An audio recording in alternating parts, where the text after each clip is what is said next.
¿Sabían ustedes que estamos presenciando el fin del Homo sapiens? De verdad, yo les vengo a hablar algo probablemente muy distinto a lo que ya han escuchado en las pláticas anteriores, pero actualmente estamos presenciando el fin de la era del Homo sapiens.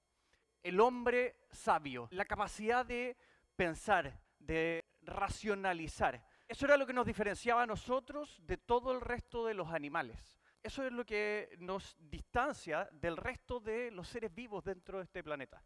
La verdad es que el mundo está cambiando brutalmente rápido, extremadamente rápido. Y hoy día lo que estamos presenciando es una cosa muy particular, y es que por primera vez en la historia somos capaces de crear tecnología que es capaz de pensar. Es tecnología que puede razonar, que puede pensar, puede reflexionar. Y eso, sin duda, que genera un cambio en la historia. No sé si ustedes sabían, pero cuando empezamos a hablar de inteligencia artificial, las bases de esta tecnología data de fines de los años 50. Fines de los años 50. Pero por algún motivo, esto no ha impactado al mundo. Se demoró cerca de 65 años en poder impactar al mundo como lo está haciendo hoy día. Y lo cierto es que hoy día, y desde noviembre del 2022, que se lanzó ChatGPT, la inteligencia artificial ha evolucionado de una forma brutal. La velocidad ha sido asombrosa. Y hoy día los modelos de inteligencia artificial son capaces de crear texto, son capaces de crear imágenes, son capaces de crear videos, son capaces de replicar nuestra voz con una precisión absurda. Y esto, lo único que va a pasar en el futuro es que esto va a seguir mejorando. Ahora, estos robots que parecen a ratos sorprendentes, ¿cómo funcionan? ¿Qué es lo que hay detrás de todo esto? De eso y mucho más es lo que yo quiero conversar hoy día cuando hablemos acerca de la magia detrás de la inteligencia artificial. Y como les mencionaba, efectivamente, las bases de esta tecnología data de fines de los años 50. A lo largo de la historia de la humanidad hemos tenido personas muy inteligentes que son capaces de anticiparse muchísimos años, a veces siglos. Pero ¿qué es lo que hace que hoy la inteligencia artificial sea una realidad? Que hoy la inteligencia artificial esté en una especie de apogeo cuando en realidad teníamos las bases teóricas de cómo construir esto hace mucho tiempo. Y la verdad es que hay tres factores críticos. El primero de ellos es hardware. Y es que para poder crear los modelos de inteligencia artificial, para poder crear estos LLM, lo que necesitamos es una capacidad de cómputo brutal, es una capacidad de cómputo gigantesca. Y hoy somos capaces de contar con esa capacidad de cómputo. Como mencionaba Carlos, nos estamos quedando cortos, de hecho. Necesitamos más data centers, necesitamos más energía. La crisis que va a venir, probablemente la más próxima, es que necesitamos más energía. Falta energía para poder alimentar estos data centers. Si te dedicas a construir data centers, tienes el mejor negocio de la década y probablemente del siglo. Porque la verdad es que hoy día hay un auge y una desesperación por construir data centers, pero estos data centers necesitan energía. Entonces, ¿qué se está pensando ya? Y es que deberíamos poner los data centers en el espacio, porque así los alimentamos con energía solar. Y cuando pongo un data center que está directamente en el espacio y con paneles solares que tiene radiación solar, digamos, constante, es fantástico. Bueno, eso es una de las cosas en las que están invirtiendo actualmente Amazon y Google. Ahora, cuando hablamos de hardware, y para tratar de poner las cosas en perspectiva, si nos remontamos a uno de los modelos de ChatGPT, que es GPT-4, es un modelo hoy día antiguo, nadie lo ocupa, es prácticamente estúpido. Bueno, cuando se construyó ese modelo, había que entrenarlo y se entrenó con toneladas de texto, con artículos, papers, libros, muchísima información. Al entrenarlo, ¿qué es lo que se hace? Básicamente son servidores y computadores que lo entrenan estadísticamente este modelo. Ahora, pensemos que un computador como este que tengo yo acá es capaz de hacer 20 billones de operaciones matemáticas por segundo. Esa es la capacidad aproximada que tiene. Con un computador como este, ¿cuánto tiempo creen ustedes que se habrían demorado en entrenar un modelo como GPT-4, considerando la cantidad de información que se necesitaba? ¿Alguna idea? ¿Algún número? ¿Un año? ¿Alguien más? Siglos. Sí, un poquito más que siglos, serían 5 millones de años. O sea, 5 millones de años se demoraría un computador como este, que es un computador poderoso actualmente, en entrenar, en procesar toda la información necesaria para poder entrenar un modelo como GPT-4, que hoy día interactuamos con ese modelo y lo consideramos tonto. Esa es la realidad. Ahora, el siguiente factor son los datos. Y es que los datos nutren los modelos. Hoy, como nunca antes en la historia, contamos con muchísimos datos, muchísimos de ellos disponibles de forma digital. Se estima que por ahí, por el año 1900, el conocimiento de toda la humanidad se duplicaba cada 100 años. En ese entonces nos demorábamos 100 años en que el conocimiento de toda la humanidad se duplicara. Actualmente se estima que el conocimiento de toda la humanidad se duplica cada 13 meses. Cada 13 meses. Cuando analizamos esto, lo que estamos viendo es una evolución exponencial. Exponencial porque no solamente se duplica más rápido que de lo que se duplicaba antes, sino que la base que se tiene que duplicar es mucho más grande. Entonces nos demoramos mucho menos en duplicar una base de conocimiento que es cada vez más grande.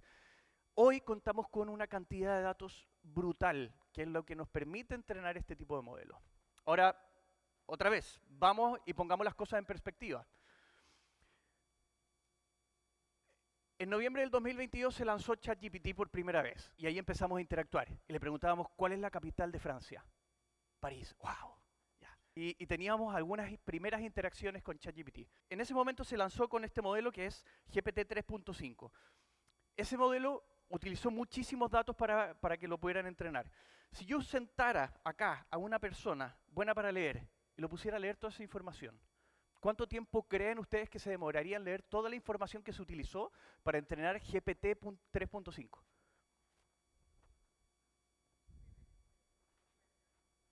Se muere varias veces. Se muere varias veces. 2600 años tendría que estar leyendo sin parar para poder leer toda la información que se utilizó solamente para entrenar GPT 3.5. Después del 3.5 vino el 4, después vino el 4.1, el 4o, el O3. Hoy día estamos en GPT 5 y ya estamos pensando en GPT 6. Y estos son toda la evolución que han tenido los modelos de OpenAI. Bueno, hay un tercer factor relevante. Yo les hablaba de 3 factores críticos, este es el tercero, y es la arquitectura de modelos. Una cosa muy relevante que sucedió por allá hace muchísimo tiempo, el año 2017, y ya parece como que fueran siglos atrás, y es que investigadores de Google publicaron un paper que se hizo muy famoso, y que es el paper que propone el concepto de los transformers. Básicamente los modelos de inteligencia artificial, de lenguaje natural, se entrenaban anteriormente procesando palabra por palabra. Y por lo tanto, el problema que tenía eso era que dificultaba mucho comprender contexto. Y que es algo que es muy relevante, que las personas de forma un poco natural hacemos, pero nosotros comprendemos contexto. Y lo que ellos proponen, y hacen todo un approach técnico de cómo hacer que los modelos, en vez de entrenarlos palabra por palabra, los pudiéramos entrenar a partir de conjuntos de texto, frases, oraciones, párrafos, y por lo tanto, ese entrenamiento que se hacía sustancialmente más complejo, pero lograba este objetivo, que era mantener el contexto.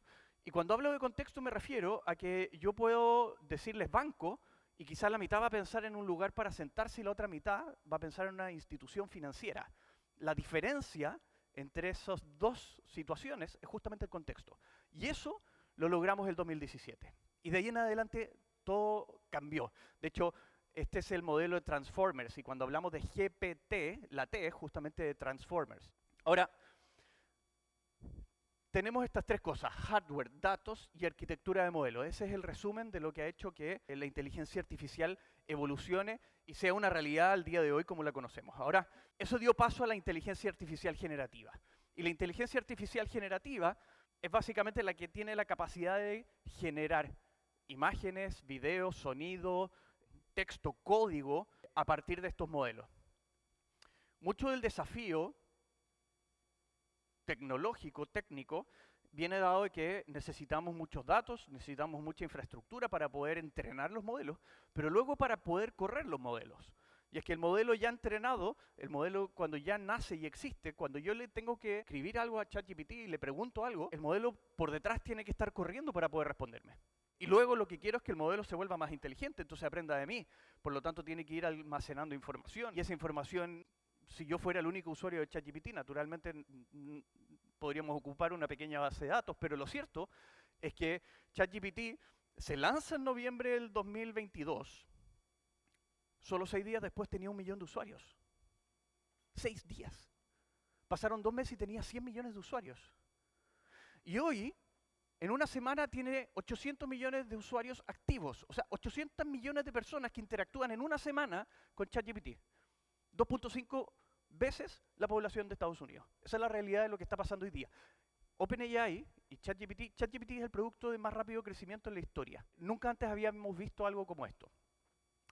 Y la verdad es que las aplicaciones de la inteligencia artificial son infinitas en los ámbitos más diversos.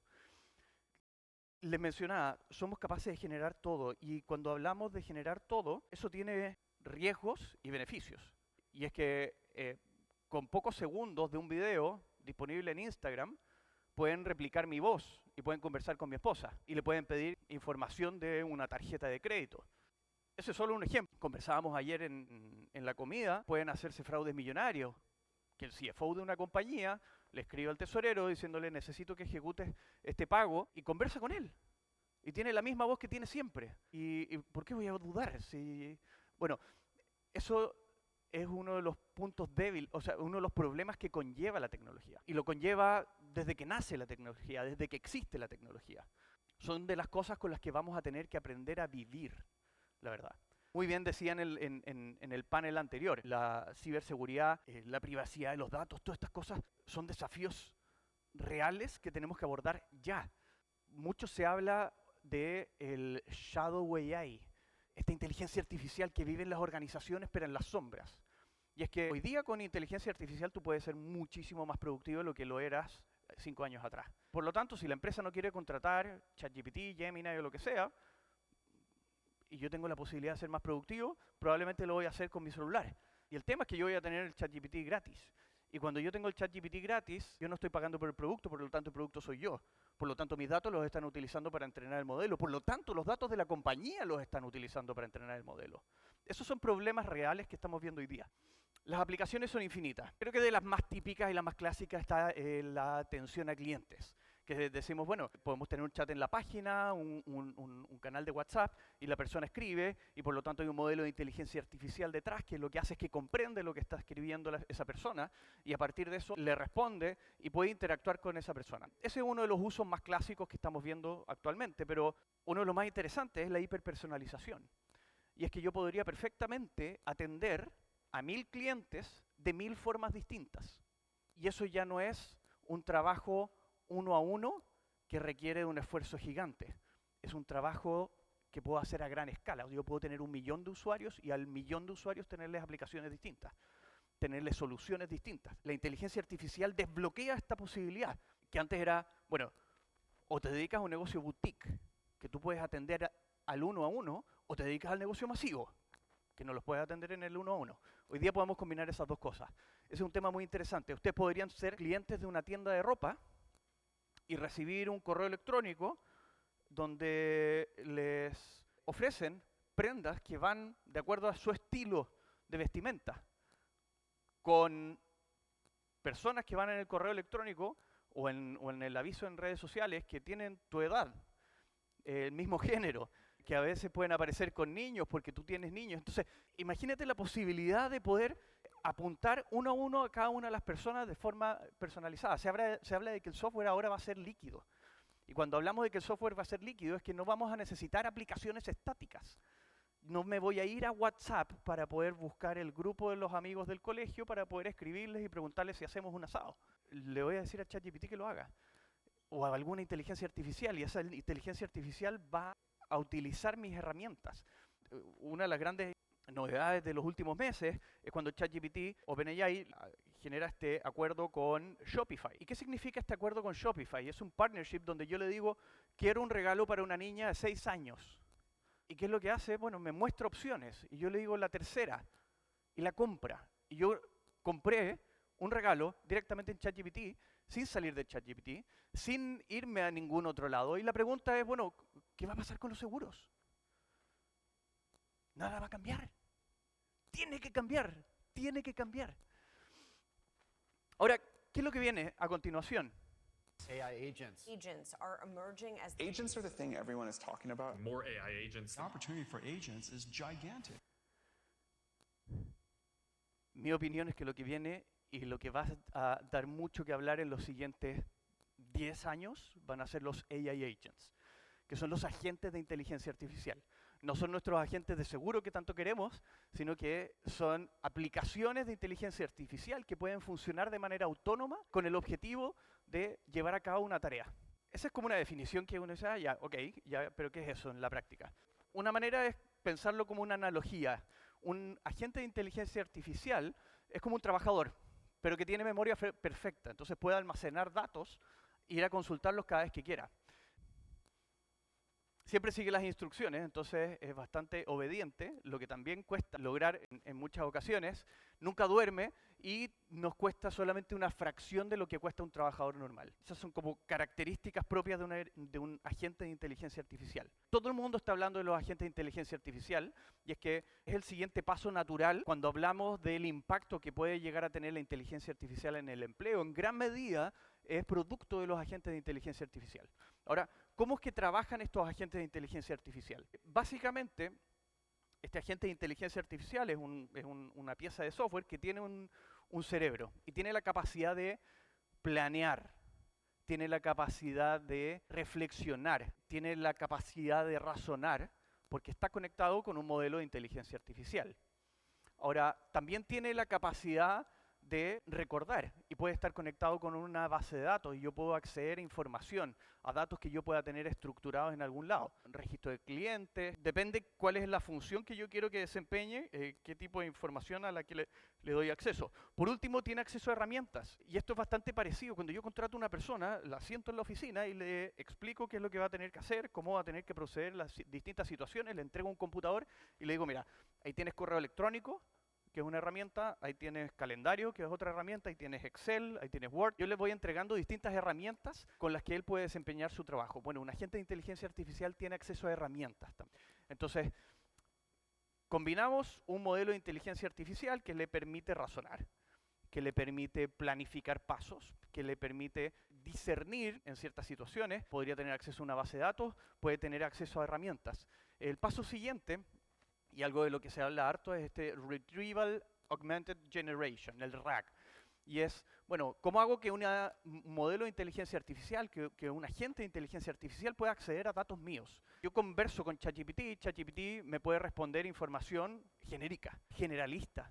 Pero yo quiero que pueda interactuar y que tenga acceso, por ejemplo, darle acceso a las pólizas que yo tengo emitidas y preguntarle, me gustaría saber, no sé, cuáles son las exclusiones que tenemos para cierto producto.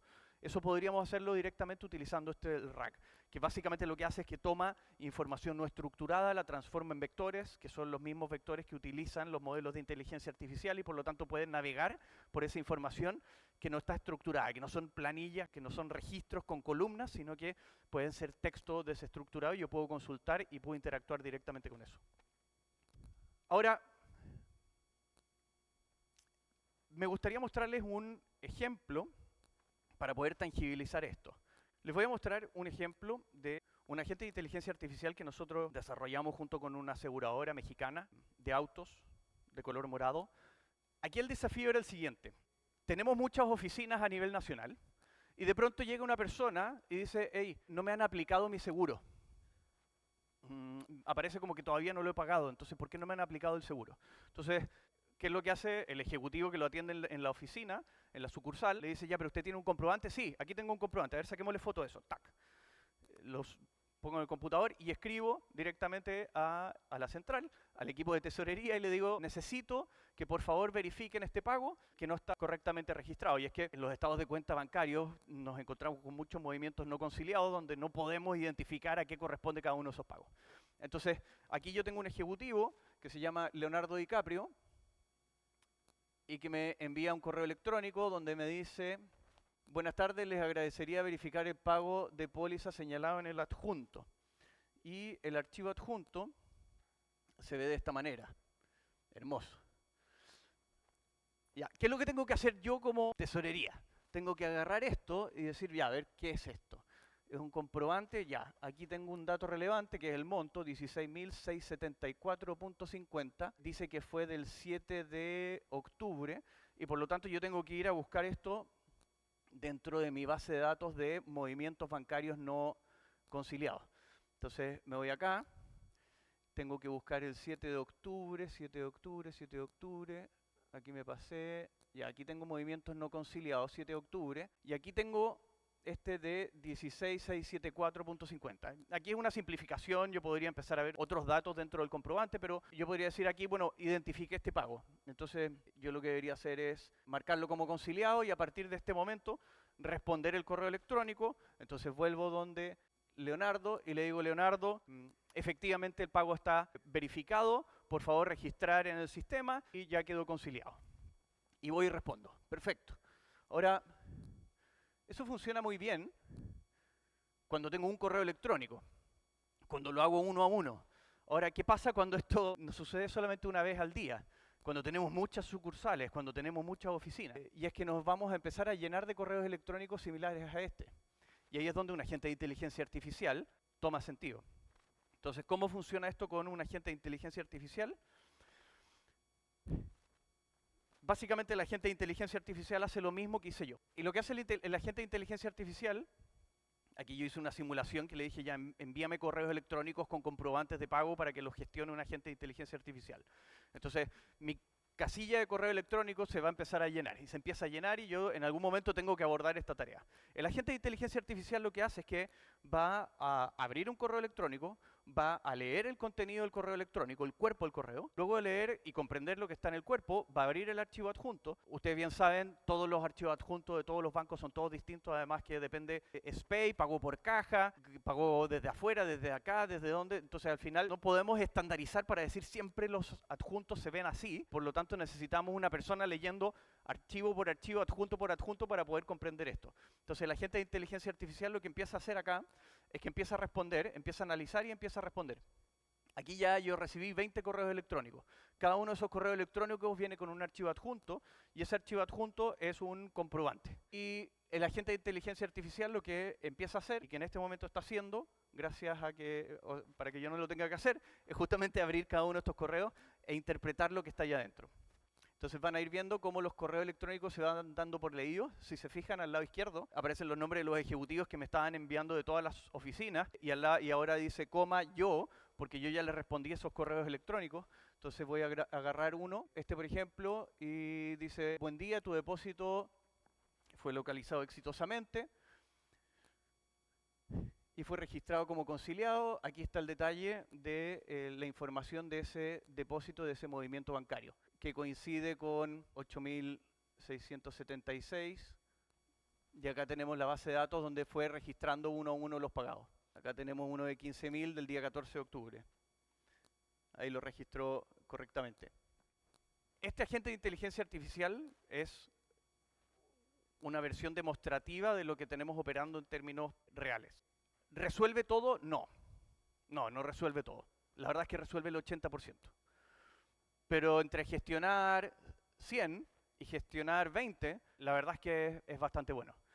Y mucho se habla de que la inteligencia artificial, no podemos hacer nada con inteligencia artificial mientras no tengamos datos, ¿cierto? Tenemos que tener los datos organizados. El tema es que los agentes de inteligencia artificial, en parte, pueden ayudar a resolver este tipo de cosas, que son cosas de gestión manual habitual, que suceden en el día a día. No necesitamos un agente de inteligencia artificial. Hay modelos predictivos que podemos hacer con Machine Learning que nos pueden dar cosas muy interesantes y esos tienen que trabajar sobre datos que ya tienen que estar organizados y estructurados. Pero los agentes de inteligencia artificial también pueden abordar tareas que son equivalentes a las que desempeña un ser humano. Sigo. ¿Qué es lo que viene? Y se habla aquí de que hay una evolución y que hay un ciclo que estamos viendo de la inteligencia artificial. Y lo primero que vimos fueron estos chats generalistas. ChatGPT es un chat generalista. muy poderoso, capaz de hacer muchísimas cosas, pero tiene una base de conocimiento muy amplio. Y eso sirve en ciertas situaciones, no sirve en otras. Ahora, el paso siguiente es tener estos subject matter experts, que son expertos en materias específicas. Y es que podemos tomar un modelo de inteligencia artificial y hacerle un post de entrenamiento para hacerlo en un ámbito específico. Entonces puede ser riesgo, puede ser evaluación de riesgo, puede ser gestión de caja. Y por lo tanto, este modelo generalista, lo que hacemos es que hacemos un entrenamiento y lo acotamos a algo específico. El paso siguiente son estos agentes de inteligencia artificial. Veíamos recién uno que hace una tarea muy simple, que es procesar estos comprobantes de correo que llegan por correo electrónico. Ahora hay otro agente de inteligencia artificial que estamos haciendo que a mí me parece particularmente interesante, y es que es un agente de inteligencia artificial de fraude para las áreas de auditoría. Entonces, ¿qué es lo que hace? Es un agente de inteligencia artificial que tiene acceso a registros de algún tipo de proveedor. Pensemos en servicios de grúa. Entonces yo tengo que mandar grúas a muchos lugares cada vez que hay un siniestro, tengo que enviar grúas. Entonces yo tomo toda esta base de datos de servicio de grúa y se la entrego al agente de inteligencia artificial de fraude. Le entrego además las condiciones que tengo con los distintos proveedores a nivel nacional. Esto requiere de un entrenamiento, requiere un muy buen contexto y muchas cosas. Yo lo hago ver muy simple, pero yo voy y le pido, busca potencial fraude. Busca situaciones en las que potencialmente puede haber fraude. Y con un muy buen contexto, ese agente de inteligencia artificial lo que empieza a hacer es que empieza a iterar sobre los datos y empieza a buscar anomalías en la data. Finalmente, ¿qué es lo que hacemos? Una de las formas que tenemos de identificar fraude es buscar anomalías, comportamientos atípicos. Entonces empieza a buscar anomalías y empieza a iterar. Y puede estar horas iterando sobre los datos. Y va y busca y filtra por una región. Entonces busca cuáles son las alternativas y entonces hace una consulta, recibe la información de la consulta, analiza el resultado de esa consulta, de esa información que le trajo la base de datos y vuelve a iterar. Y así puede estar trabajando durante mucho rato. Ahora, una vez que termina, lo que pasa es que viene con hallazgos. Entonces nos dice, en la región de Sinaloa, hay un proveedor que tiene un promedio por servicio 3 veces más alto al resto de los proveedores. Ahora, sobre todo, hay otro que concentra quizás los servicios en un horario que tiene un costo más alto, mucho más que los demás. Entonces, empieza a identificar patrones que pueden ser señales de fraude. Ese agente de inteligencia artificial es muy poderoso. Ahora, si es que nos ponemos a pensar qué es lo que hacemos nosotros en los equipos de finanzas, operaciones, en el back office en general, hay mucho de comparar datos, hay mucho de buscar anomalías, hay mucho de identificar patrones, de proyectar. Un porcentaje muy relevante de todas esas tareas las pueden hoy día llevar a cabo agentes de inteligencia artificial. Y esta es la gran revolución de la que se habla. Esto es lo que debiera marcar en gran medida el impacto que se está visualizando en el empleo. El paso siguiente son los AI Innovators, y es que ahí ya pensamos en entreguémosle un KPI a un modelo de inteligencia artificial, una métrica en concreto, y le pedimos que la optimice. Y por lo tanto, él empieza a buscar caminos. No es que yo le doy una tarea en específico, sino que él empieza a buscar caminos para optimizar una métrica. Por lo tanto, es un siguiente nivel. Actualmente los modelos no están lo suficiente maduros para poder llegar a esto, pero es cosa de tiempo. Es cosa de tiempo porque lo único que hacen es mejorar y mejoran de forma exponencial. Y por último, se espera que tengamos AI First Organizations, o sea, organizaciones completas que funcionan con inteligencia artificial. Y es que podemos tener dentro de un equipo de finanzas, podríamos tener agentes de inteligencia artificial que colaboran entre ellos, algunos en ámbitos más específicos, algunos en ámbitos un poquito más amplios, pero el yo saber cómo se está comportando, yo proyectar los siniestros, me permite proyectar la caja, además lo que está pasando en comercial, cómo estamos colocando seguros. Finalmente todo eso puede hacer que empecemos a colaborar y esos agentes de inteligencia artificial empiezan a colaborar entre ellos. Mucho se habla también de que hoy día tenemos que empezar a pensar la tecnología, las organizaciones para los agentes de inteligencia artificial, porque los agentes de inteligencia artificial van a ser más que las personas en este planeta. Vamos a tener más agentes de inteligencia artificial que personas en el planeta Tierra. Y por eso también se dice, bueno, tu organización está lista para venderle a un agente de inteligencia artificial porque la gente va a comprar cosas, va a comprar cosas en representación de alguien que se lo pidió. Yo le puedo estar pidiendo a un agente de inteligencia artificial que me compre un regalo para mi hija, pero la verdad es que eso va a empezar a pasar. Entonces las páginas web hoy día ya se están pensando en cómo se optimizan para eso. Google está sacando modelos para que los agentes de inteligencia artificial puedan pagar y mecanismos de recompensa entre los agentes de inteligencia artificial para que ellos puedan interactuar. Suena muy loco todo lo que les estoy diciendo. Suena loquísimo, loquísimo. Pero la verdad es que hoy, si nos remontamos 5 años atrás, antes de la inteligencia artificial, uno de los trabajos mejor pagados en el planeta era ser programador. En Estados Unidos pagan $500.000 al año por una persona que sabe programar muy bien. $500.000 al año. Bueno, la inteligencia artificial hoy es muy buena para programar. Y hace que esas personas que cuestan $500.000 al año sean 60% más productivos. Esas son las estadísticas de los últimos estudios de lo que está pasando hoy día. Esto lo decía hace muy poco el fundador de Anthropic, que decía, de aquí a fines del 2026 estimamos que el 70% del código va a estar escrito por inteligencia artificial. Diciembre del 2026, o sea que hay un año para eso. No 30, no 10, un año para eso. La verdad es que la inteligencia artificial va a cambiar prácticamente todas las industrias y este es el ciclo de lo que vamos a ver. El impacto en los empleos, personalmente creo que va a ser agresivo, ya lo está haciendo. Esto lo estamos viendo, hay muchas empresas tecnológicas que están ejecutando despidos, no anunciando, no es que prevén despidos, es que esto está sucediendo.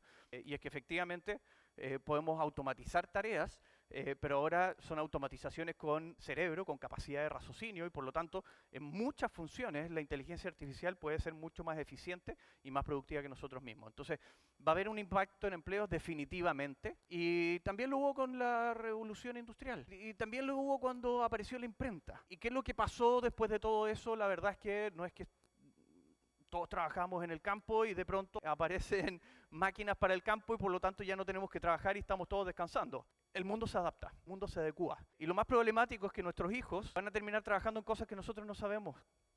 Entonces, ¿cómo preparamos a esos niños para el mundo que viene, donde se van a necesitar roles que todavía no sabemos cuáles son? Ninguno de nosotros es nativo en AI. Ni siquiera nuestros dispositivos. O sea, todas estas cosas van a quedar obsoletas. Los niños van a mirar esto y van a decir, ¿y esto lo consideraban tecnología? Es ridículo. Pero la verdad es que estamos presenciando un cambio, ya se mencionó antes. Este cambio es una revolución más grande que el Internet.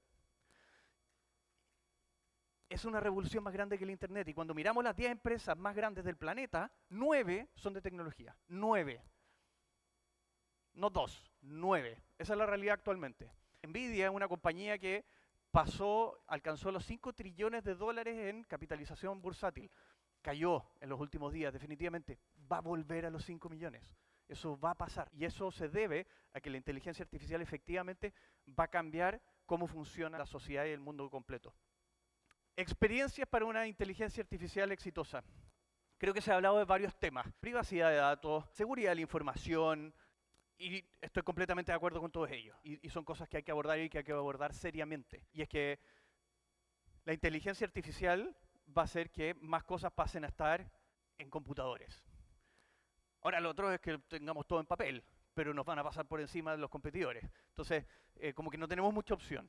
Y lo que tenemos que considerar es que los que hacen ciberataques, los hackers, son muy buenos en esto. Ellos también ocupan inteligencia artificial. Entonces las capacidades de los hackers van a mejorar también en la medida que la inteligencia artificial evolucione. Ellos también van a evolucionar bastante. Entonces, con mayor razón tenemos que preocuparnos de estas cosas. Ahora, a la hora de implementarlo, yo creo que para mí hay 3 cosas que en la práctica hemos visto que son relevantes. La primera es que hay que entender cómo funcionan las cosas. Y es que a veces nos quedamos en las capas superiores, en la espuma, y no nos metemos en el detalle. Y lo que tiende a pasar es que necesito hacer un agente de inteligencia artificial que haga esto. Perfecto. Ya, ahí está. Y listo, el agente de inteligencia artificial no funciona. Y es que lo que no tenemos una comprensión al detalle, en profundidad de lo que necesitamos hacer. Entonces, si no nos metemos en los detalles, no vamos a poder llevarlo a que la tecnología nos pueda apoyar. Esa es una de las barreras fundamentales. Y lo que tiende a pasar es que cuando partimos desde abajo y vamos desde tareas más operativas, hay una persona que desempeña una tarea que la aprendió de la persona que le dijo que era lo que tenía que hacer. Esa otra persona ya no está en la empresa y él lleva 5 años, 6 años haciéndolo siempre igual y lo hace porque lo tiene que hacer. Tampoco entiende muy bien por qué. Y la verdad es que eso es algo con lo que conviven las compañías más grandes. Esa es una realidad y hay que comprenderla. Pero cuando queremos entrar en la inteligencia artificial y abordar desafíos, tenemos que meternos en los detalles. Lo segundo es que tenemos que pensar en mejoras incrementales. ¿Dónde quedan los grandes desastres cuando pensamos en un gran proyecto, entonces queremos hacer todo esto en inteligencia artificial? Ahí es donde terminan cortando cabezas, ahí es donde quedan los grandes desastres. Creo que la mejor receta es definir un enfoque acotado.